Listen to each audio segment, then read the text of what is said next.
Bonsoir et bienvenue à vous en direct sur Public Sénat. Voici les titres du 22h ce soir. Semaine délicate pour le gouvernement. Le rapport sur les retraites sera remis ce vendredi au Premier ministre. Et déjà la menace de manifestation plane. Autre sujet de tension, la suppression de 700 postes sur le site Michelin a joué les tours et la colère des salariés concernés. Réaction de notre invité politique ce soir, le secrétaire national du Parti communiste Pierre Laurent et l'analyse notre chroniqueur Jean-Louis Combeau. Les rebondissements se multiplient dans l'affaire Crédit Lyonnais Bernard Tapie avec la garde à vue de Stéphane Richard, ancien directeur de cabinet de Christine Lagarde et actuel patron d'Orange.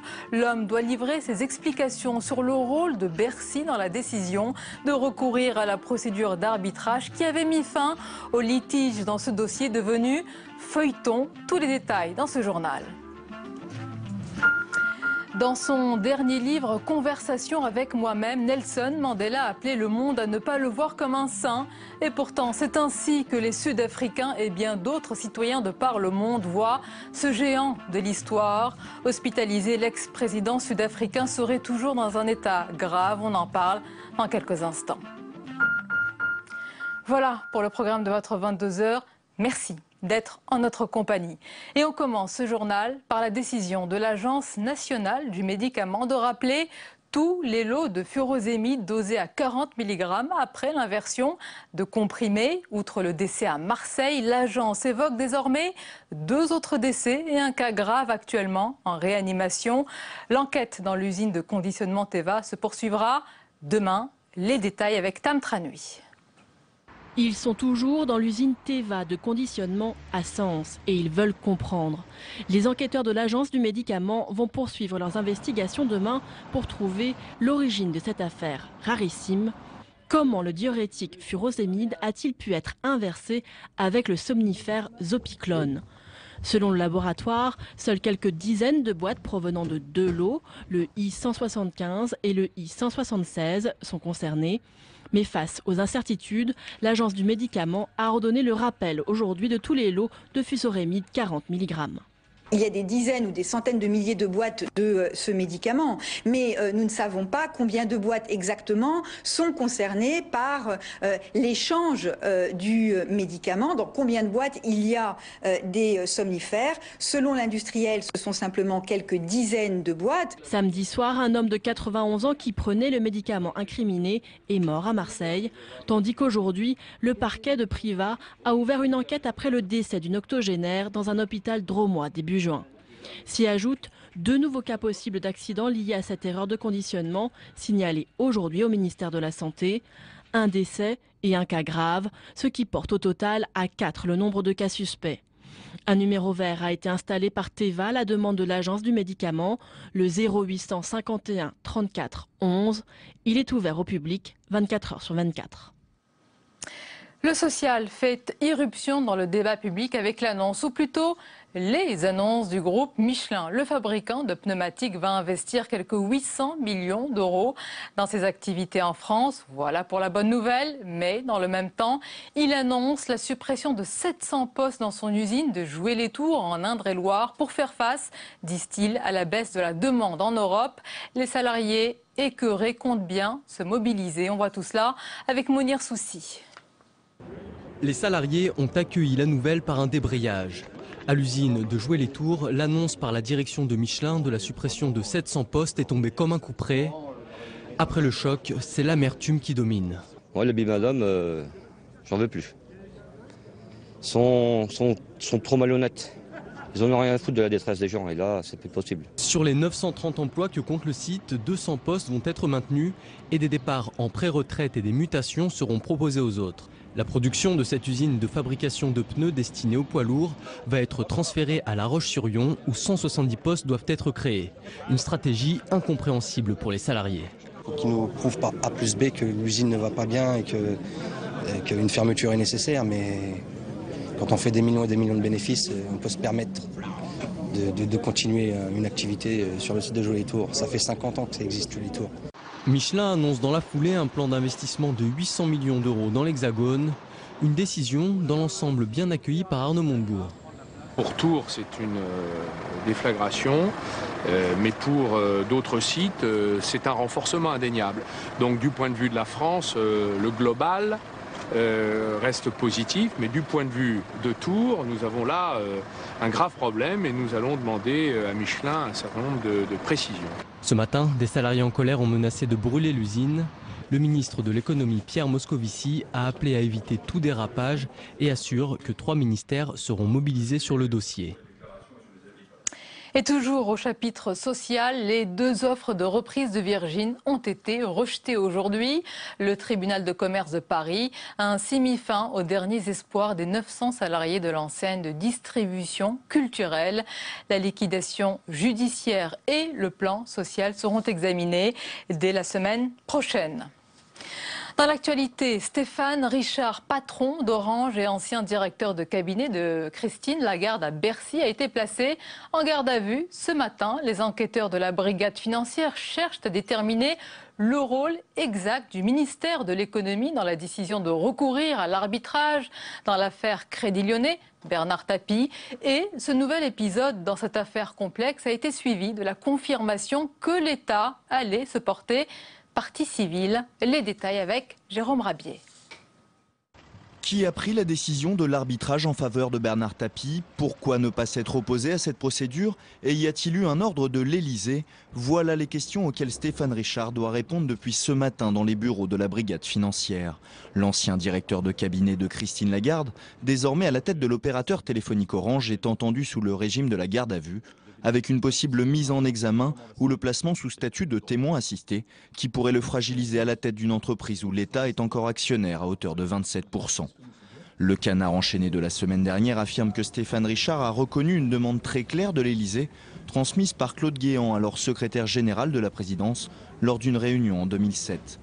Une version démentie depuis par le patron d'Orange, mais cette rencontre semble intéresser les enquêteurs puisqu'un autre acteur du dossier présent à cette réunion est également actuellement en garde à vue, Jean-François Rocky, président de la structure chargée de solder les passifs du Crédit Lyonnais, a lui aussi validé la procédure de l'arbitrage qui avait octroyé plus de 400 millions d'euros à Bernard Tapie. Face aux doutes qui s'élèvent de plus en plus autour de ce dossier, l'État va se constituer partie civile et ainsi tenter de s'assurer que les contribuables français n'ont pas été lésés dans cette affaire. La suite du 22h et nos invités à présent, invités politiques, secrétaire national du Parti communiste Pierre Laurent, bonsoir, et bienvenue à vous. Jean-Daniel Lévy nous accompagne, bonsoir. Bonsoir. Vous êtes directeur du département politique et opinion de Harris Interactive. Avec nous également notre chroniqueur économique, Jean-Louis Gombaud. Bonsoir Jean-Louis. Bonsoir Sonia. Alors d'abord messieurs, parlons de l'irruption du social dans le débat public avec Michelin. Pierre Laurent, double annonce aujourd'hui du fabricant de pneumatiques Michelin qui annonce un investissement de 800 millions d'euros pour ses activités en France et la suppression de 700 postes dans son usine de Joué-les-Tours. Est-ce que vous estimez, comme Arnaud Montebourg, que c'est globalement positif? Non, pas du tout. Écoutez, quand ce groupe a fait 2,4 milliards de bénéfices en 2012, et c'est pas la première année qu'il fait des bénéfices, donc qu'il investisse n'a rien d'extraordinaire. Donc on ne peut pas nous présenter les investissements de Michelin comme quelque chose d'extraordinaire quand le travail de tous ses salariés a permis ces résultats.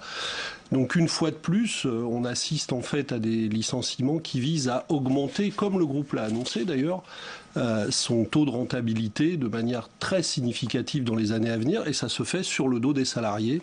Donc nous avons affaire, c'est ce qu'a dit le député, mon ami André Chassaigne cet après-midi, qui est député de la région, là-bas de Clermont-Ferrand, pas de Joué-les-Tours, mais qui connaît bien Michelin, c'est 700 licenciements boursiers de plus. Mais dans une interview à paraître demain dans le Figaro, le numéro 1 de Michelin s'explique, il dit que cette fermeture, selon lui, est nécessaire pour pouvoir maintenir à long terme la compétitivité et donc la viabilité d'autres sites en France et d'autres très nombreux postes. Oui, mais quand ça va mal, on nous dit qu'il faut licencier, et quand ça va bien pour un groupe, on nous dit qu'il faut licencier. Et au bout du compte, les salariés qui ont quand même permis les résultats de Michelin payent l'addition sans aucun ménagement. Donc il y a quelque chose qui ne va pas dans ce système, et il faut à la fois, on devrait à la fois protéger les emplois, protéger ses salariés, permettre y compris de la mobilité mais sans licenciement, et puis utiliser davantage les ressources de l'entreprise, non seulement investir. investir, des licenciements mais aussi secs. à développer. Oui. Non, mais pas de licenciement du tout. Dans un groupe qui fait autant de milliards de profits, on ne voit pas pourquoi, par quelle décision est justifiée cette annonce uniquement autrement que par le fait de vouloir augmenter le taux de productivité du gouvernement et en l'annulation. particulier du ministre du redressement productif. Je rappelle que nous avons déposé une proposition de loi qui visait précisément à interdire ce type de licenciement boursier. Vous vous rappelez qu'elle a été enterrée par le gouvernement socialiste. Et c'est l'occasion de réouvrir ce débat, parce que le gouvernement qui prétend tous les matins inverser la courbe du chômage, il va nous expliquer comment faire dans de telles situations. Parce que si c'est pour entendre Arnaud Montebourg nous dire que finalement tout va bien quand il y a ce type d'annonce, il y a quelque chose qui est insupportable pour les salariés, ce que je comprends parfaitement. Donc effectivement, il faut d'autres mesures, il faut des mesures pour interdire ce type de pratique, et il faut des mesures plus structurelles pour développer l'emploi industriel dans le pays. Et pour l'instant, les 700 postes seront supprimés, semble-t-il. Jean-Luc Gombault. Oui, mais enfin, c'est pas moi qui dirige, je ne sais pas si vous avez remarqué, c'est quand même pas moi qui dirige le pays pour le moment. Donc, je dis pas il faut, je dis il y a des mesures qui sont possibles. Et il y a des majorités, théoriquement, qui pourraient les adopter au Parlement. Donc, chacun est devant ses responsabilités devant une situation comme celle-là. Jean-Luc Gombault, Michelin réalise des bénéfices, on l'a rappelé. On pourrait donc être tenté de l'accuser d'agir au seul nom de ses intérêts, de sacrifier les salariés sur l'autel de la rentabilité et de la compétitivité. Est-ce le cas ou est-ce plus compliqué que cela? Ça fait à peu près 5 ans qu'en fait que Michelin procède à ce genre d'opération qui consiste à regrouper par catégorie de pneus sur un certain nombre de sites qui vont être spécialisés sur ces pneus afin d'augmenter sa productivité. Il a regroupé par exemple à Bourges tout ce qui était pneus d'avion. Il regroupe à Troyes tout ce qui est pneus agricoles. Il a regroupé à Montceau-les-Mines tout ce qui est pneus génie civil, parce que ce qu'il veut à chaque fois, c'est évidemment du volume, afin de diminuer le prix de revient par pneu. Et à chaque fois, effectivement, ça se traduit par des suppressions de postes. Je ne pense pas qu'on puisse parler pour le moment de licenciement. Il y en aura peut-être à terme, c'est-à-dire les ouvriers se feront proposer 2 propositions, et effectivement, une fois s'ils refusent les 2, qu'est-ce qui se passe après, on ne le sait pas. Mais au jour d'aujourd'hui, on ne peut pas parler quand même de licenciement. Il n'en est pas prévu. Je rappelle qu'on vient de voter une loi que nous avons combattue, qui s'appelle l'ANI, et qui malheureusement va donner, dans ce type de cas, va donner plus de moyens encore aux grands groupes comme Michelin d'imposer aux salariés des mobilités forcées auxquelles parfois ils ne peuvent pas répondre, tout simplement parce qu'ils ont une famille, ils ont une maison, etc. Il suffit pas les salariés, ça se déplace pas comme des pions. Il suffit pas de leur dire vous allez à 800 km de là et le problème est réglé. Ils ont des vies, ils ont des enfants, ils ont des familles. Et qui se préoccupe de ça? Alors, donc, aujourd'hui, justement, sur son nouveau site qu'il va développer, donc ça propose des suppressions d'emplois et d'un autre côté des investissements, ce qui a été donné, il va faire 1 600 000 pneus. Le problème, c'est quand vous regardez ce que font les concurrents. Je prends le coréen Hankook, qui a une usine en Hongrie. Il en fait 9 millions. C'est-à-dire, on est devant une situation de concurrentielle très originale. C'est-à-dire qu'on est dans un marché qui est très concentré. En fait, à 3 ou 4 producteurs, ils font pratiquement la moitié de la production mondiale. Très compétitif. Les importations chinoises ont doublé en 5 ans, alors que le nombre de pneus vendus a baissé de 25%, donc très concentré, très compétitif et avec des baisses de prix. Donc, et c'est une situation qui est quand même extrêmement difficile. Et les chiffres sont têtus, Pierre-Laurent, c'est une réalité. C'est extrêmement difficile. Et d'autre part, il y a beaucoup de choses à dire sur la manière dont on organise le marché international. Parce que, écoutez, le problème, c'est que devant chaque chose, on a l'impression que tout ce qui arrive tombe du ciel. Ce sont des décisions. On libéralise les marchés, on laisse circuler les capitaux, mais finalement, on fait toujours payer l'addition aux mêmes, sans lesquels il y aurait 0 pneu de produits nulle part. Parce que ces gens qui travaillent, ce sont quand même eux qui produisent. Ce sont eux qui créent les richesses. Ce sont eux qui permettent un jour à Michelin d'investir ou à un autre groupe. Donc, ils ont droit à d'autres égards que avec eux, parce que durant les périodes électorales, on vous a beaucoup vu sur les sites menacés. Et aujourd'hui, est-ce que vous allez soutenir les Michelin dans leur combat qui débute avec votre collègue André Chassaigne, probablement? Bien sûr que nous allons soutenir les Michelin, et bien sûr que nous allons continuer, parce que pour nous, quand on dit inverser la courbe du chômage, ça ne doit pas rester des mots. Donc oui, effectivement, nous allons les soutenir, et mais nous sommes des parlementaires. Quand nous votons, nous émettons un vote responsable. Donc quand nous faisons une proposition de loi, c'est pour qu'elle soit adoptée. Nous sommes prêts à prendre nos responsabilités sur ça. Un tout petit mot pour dire que le responsable de la CGT locale, c'est intéressant, a dit qu'en fin de compte, la fermeture de l'usine, il ne voyait pas comment il pourrait s'y opposer, et que le combat qu'il allait mener maintenant, c'est le maximum d'indemnité. Est-ce que c'est-à-dire que, Jean-Louis, la page est déjà tournée pour eux, c'est inéluctable. Quand on l'entendait, on a l'impression que la page est déjà dans l'après. Voilà. Mais ils voulaient de l'indemnisation. C'est pas moi qui vais culpabiliser des salariés qui, dans une situation comme celle-là, où tout le monde leur dit il n'y a aucune possibilité, se sentent acculés et effectivement essayent de s'en tirer le mieux possible. J'ai entendu aussi que les organisations syndicales de Michelin appelaient à une journée d'action le 19 juin prochain avec une manifestation à Clermont-Ferrand. Donc on va voir ce qui va se passer. Nous les soutiendrons. Oui. Moi, je n'ai aucune leçon à donner à des salariés qu'on traite de cette manière-là. Et je comprends leur détresse, je comprends leur colère. Et je sais que parfois, effectivement, dans un certain nombre d'entreprises, le seul combat qu'ils pensent pouvoir mener, c'est le combat pour essayer de sauver des revenus pour eux. Mais moi, comme je suis un responsable politique, effectivement, et que je prends mes responsabilités, je dis qu'un gouvernement doit traiter la question industrielle et ne doit pas subir les choix de grands groupes comme Michelin ou comme d'autres, mais doit ouvrir le débat sur l'avenir de notre industrie. Jean-Daniel Lévy, ces drames sociaux, humains, ont-ils un impact, on le suppose, est-ce qu'ils ont un impact important sur l'opinion, d'autant que ce sont des usines emblématiques, c'est le cas pour Jouer les Tours, c'est une usine qui se confond avec l'histoire de la ville. Oui, ça a indéniablement un impact sur l'opinion. Il y a François Hollande qui a été élu, une partie des catégories populaires qui a voté en faveur de François Hollande, et en se disant qu'il y aurait la capacité, notamment de l'État, de pouvoir faire en sorte qu'il y ait une capacité à pouvoir peser sur le cours de choses et peser sur des décisions de grandes entreprises. Ça a en plus une connotation extrêmement manifeste lorsque c'est un site entier qui est amené à fermer. Pourquoi ? Parce qu'il y a la perception que lorsque un site ferme, c'est toute une partie de la région qui va avoir des formes de souffrance en matière d'évolution sociale, en matière de services publics, en matière de solidarité, et que les salariés et les personnes qui sont présentes localement ne pourront pas trouver un autre emploi et donc seront confrontés à une situation qui sera une situation de dilemme, soit accepter une situation de chômage ou de travaux précaires, soit être obligé d'être en situation de déménagement. Donc c'est également localement, et ça peut avoir des répercussions sur le long terme. On peut le voir ici, on l'a vu dans d'autres lieux qui ont été fortement désindustrialisés. Nous aurons l'occasion d'en reparler. On va parler d'un autre dossier. Top départ cette semaine du long marathon sur les retraites. Consultations, négociations et déjà des polémiques et sans doute des manifestations. Pierre-Laurent, quelle piste, quelle orientation privilégiée par le gouvernement vous ferez battre le pavé, descendre dans la rue? D'abord, vous dites long marathon. Pour le moment, le calendrier qu'on annonce, ça n'est pas un long marathon. Jusqu'à l'automne, ce sont des mois. C'est une course pour essayer de présenter un projet de loi. C'est en tout cas pour le moment ce qu'on a comme information au mois de septembre. C'est-à-dire qu'on veut préparer sur un sujet extrêmement important et extrêmement sensible un projet en à peine 2 mois et demi. C'est-à-dire sans concertation en vérité et sans ouverture réelle du débat et du débat public. Donc s'il y avait un vrai débat et un débat assez long, je pense que ça pourrait être une bonne chose.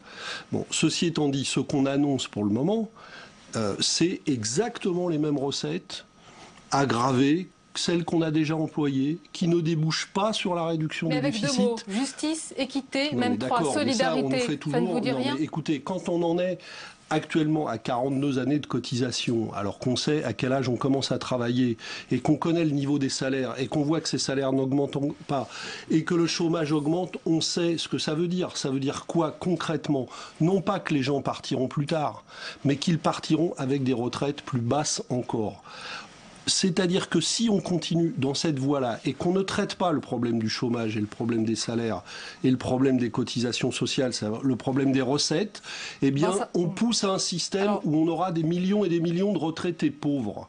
C'est ça qu'on est en train de préparer. Eh ben, c'est un choix de société que nous refusons. Vous dites qu'il faut prendre le problème dans sa globalité et tout remettre à plat, mais le gouvernement dit que personne ne sera épargné, pas de privilégiés, pas de favoriser. Est-ce qu'en temps de crise, ce discours peut porter? Est-ce que vous-même, peut-être, vous l'entendez, y compris pour les fonctionnaires? Mais vous connaissez le niveau des moyens des retraites en France. On parle de privilégiés. Je discutais l'autre jour avec un responsable du Parti communiste du Nord-Pas-de-Calais. Dans le Nord-Pas-de-Calais, 90% des retraités de cette région ont des retraites inférieures à 1 000 euros. Donc de quoi est-ce qu'on parle quand on parle des privilèges des gens qui partent à la retraite, des gens qui sont très souvent usés par le travail? Alors ne parlons pas de privilèges. Pour qu'il y ait un alignement, plus d'équité en tous les cas, est-ce que vous seriez d'accord? Mais écoutez, le système aujourd'hui, ça veut dire quoi? Concrètement, je veux dire, on me dit plus d'équité. Concrètement, ne plus calculer sur les 25 dernières années, mais sur les 6 derniers mois, mais sur les 25 dernières années. Ça peut paraître logique. Oui, c'est-à-dire qu'on a tiré vers le bas les salariés du privé, puisque avant on calculait la retraite des salariés du privé sur leurs 10 meilleures années. On a abaissé ça à leurs 25 meilleures années. Résultat, ça a débouché sur une baisse moyenne des pensions de 20% dans le privé. Maintenant, on dit aux salariés du public, on calcule sur vos 6 derniers mois de salaire. On va le faire sur les 5 ans, 6 ans, 10 dernières années. Donc, en fait, ce qu'on est en train de préparer, c'est pas une mesure de justice, c'est qu'on va tirer vers le bas les retraités du public. Un appauvrissement et on les oppose pour les tirer vers le bas les uns après les autres. Alors, et on fait ça depuis Balladur, depuis 93, et le niveau moyen des pensions continue de baisser pour tout le monde en vérité. Voilà on parle beaucoup des fonctionnaires, mais ceux qui risquent de payer, entre guillemets, le prix fort de cette réforme, ce sont apparemment les retraités. C'est plus ça, parce que de toute façon, on parle beaucoup des fonctionnaires, mais il n'y a aucune étude qui nous permette de savoir que si on alignait le régime des fonctionnaires sur le régime normal, si je puis dire, il y aurait des économies importantes. L'étude, en quelque sorte, n'existe pas et les écarts ne sont pas aussi importants que l'on dit d'habitude, parce qu'il faudrait tenir compte du niveau des salaires des fonctionnaires, le fait il y a plus de cadres, enfin, le fait qu'ils aient des retraites supérieures est relativement logique par rapport à la structure salariale et qualification dans la fonction publique. Les deux autres problèmes qui sont en jeu sont effectivement la question des retraites, et des retraités, et notamment la question fiscale, puisqu'en fin de compte, les retraités payent une CSG inférieure à la CSG, ils ont une déduction fiscale due aux frais professionnels qui paraît un peu étrange quand on est à la retraite, plus un certain nombre d'avantages fiscaux. Et il semble bien que on va essayer de taper non pas sur l'ensemble des retraites, mais les retraites qui sont au-dessus de la moyenne, voire de la retraite médiane, pourraient perdre un certain nombre d'avantages. Et puis il y a le deuxième aspect qui est important, c'est les durées d'années de cotisation. On irait vers les 44 ans. 44 ans tout simplement parce que dans la loi Fillon, il était inscrit que le temps de cotisation augmenterait avec l'espérance de vie, 3 mois par an notamment. Et là, effectivement, il y a beaucoup de recettes à récupérer. Voilà, nous verrons, puisque ce sont encore des pistes. Mais Jean-Daniel Lévy, à quel sacrifice, à quel effort plutôt seront prêts les Français? Ce qu'on peut dire déjà, c'est que c'est un vrai sujet de préoccupation et qu'à peine une loi est votée, ça reste pour les Français un vrai sujet de préoccupation, maintenir le système de lien par répartition, solidarité par répartition. S'il devait y avoir un arbitrage auquel les Français seraient au moins dans les sondages près, c'est à travailler plus longtemps, en tout cas à ce qu'il y ait une cotisation qui soit plus longue que ce qui est indiqué. Mais dans un même temps, et on le voit bien, dans la pratique, les Français partent de plus en plus avant même d'avoir fini leur année de cotisation, c'est-à-dire qu'ils partent alors même qu'ils ne prétendent pas forcément à la totalité de leur pension parce qu'ils pensent qu'ils préfèrent partir en bonne santé plutôt que trop fatigués à la retraite. Pour terminer, Pierre-Laurent, cette réforme des retraites, elle sera faite, elle sera menée. Qu'est-ce que, s'il devait y avoir un élément? On va voir. C'est une menace? C'est une menace? Pour le moment, rien n'a été rendu public. Bon, il y a un rapport qui va être publié vendredi. Et vous doutez de la détermination du gouvernement? Écoutez, par exemple, il semblerait que le sujet ne va pas être réellement traité dans la conférence sociale, si je comprends bien, mais en marge de celle-ci, etc. Donc, semble-t-il, même le gouvernement n'est ni très sûr de son objectif, ni très sûr de sa méthode. Donc, nous abordons ce débat avec beaucoup de détermination. Ce n'est pas une réforme attendue par ceux qui ont élu François Hollande. Et je répète, si on veut ouvrir le débat, alors ouvrons-le. Pourquoi, en utilisant ce type de recettes depuis des années, on se retrouve toujours avec les mêmes déficits? Parce qu'on ne traite pas le vrai problème, qui est le déficit de niveau d'emploi de ceux qui devraient travailler, en particulier les jeunes, les femmes et les autres. Pierre-Laurent, ouvert le débat ce soir pour commencer. Merci beaucoup d'avoir été notre invité. Merci Jean-Louis Gombault et Jean-Daniel Lévy pour vos analyses. La suite du 22h, et l'on évoque à présent, vous allez le voir, un nouveau cas de maltraitance de personnes âgées particulièrement choquant. Le cadre en a été l'hôpital de Gisors dans l'Eure. Il est reproché à des aides-soignants d'avoir photographié des patients dépendants dans des situations dégradantes et humiliantes. La ministre ministre des Personnes âgées, Michel Delaunay, évoque ce soir un acte inacceptable mais isolé. On voit tout cela avec lui, Sybille. Sous-estimée et tabou, la maltraitance des personnes âgées englobe une réalité complexe. Aux violences physiques et psychiques s'ajoutent de simples négligences dans les soins qui peuvent grandement porter atteinte à la dignité. C'est ce qu'on appelle la maltraitance ordinaire. Aldo Saluar préside un regroupement d'associations d'aide aux familles de malades. Il reçoit plusieurs plaintes par semaine. On arrive malheureusement à des exemples pas tellement délicats de la part de certains personnels où on va dire, la personne dit écoutez, voilà, je voudrais pouvoir, etc. Ça fait rien, vous avez votre couche, vous faites dedans. Des petites choses comme ça qui sont, je manque vers un manque total, parfois, d'humanité. Contrairement aux idées reçues, ces maltraitances sont le plus souvent commises à domicile et majoritairement sur les femmes. Mais elles ne sont le plus souvent pas volontaires, c'est tout le problème. Le personnel de santé manque parfois de temps pour prodiguer pleinement les soins. Il peut y avoir des cas de maltraitance, je l'évoquais, par surcharge de travail. Et là, bien sûr, la première attitude à avoir, c'est d'améliorer le nombre de personnels autour des personnes âgées en établissement. Un numéro créé par le ministère de la Santé existe pour témoigner de toutes les maltraitances petites ou grandes. C'est le 39 77. La suite du 22h avec tout ce qui vous a échappé à présent dans le reste de l'actualité. Regardez, c'est le tour de l'info. Il est préparé par Cécile Sixou.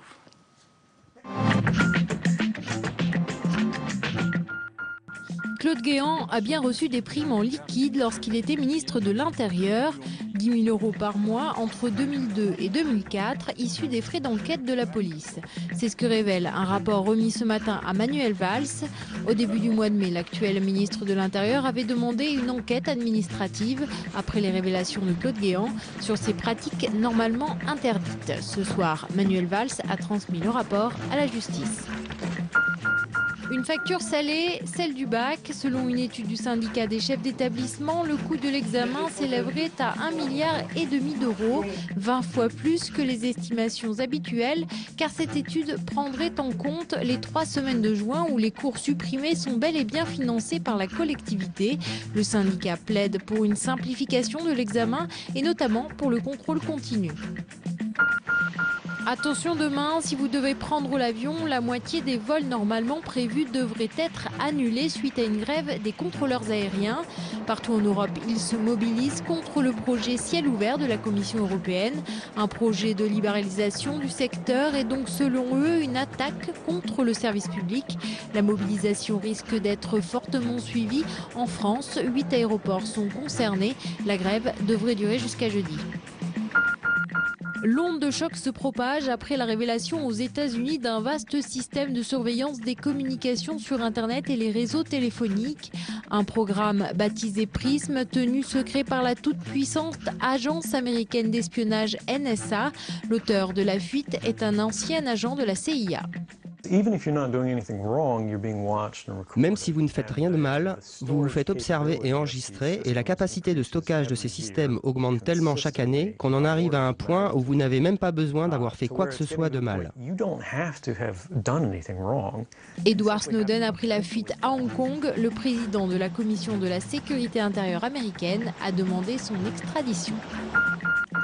Prisme également dans le regard de Plantu du Monde. Pour le dessinateur, au pays de l'oncle Sam, difficile d'avoir une vie privée que l'on soit président ou simple citoyen américain.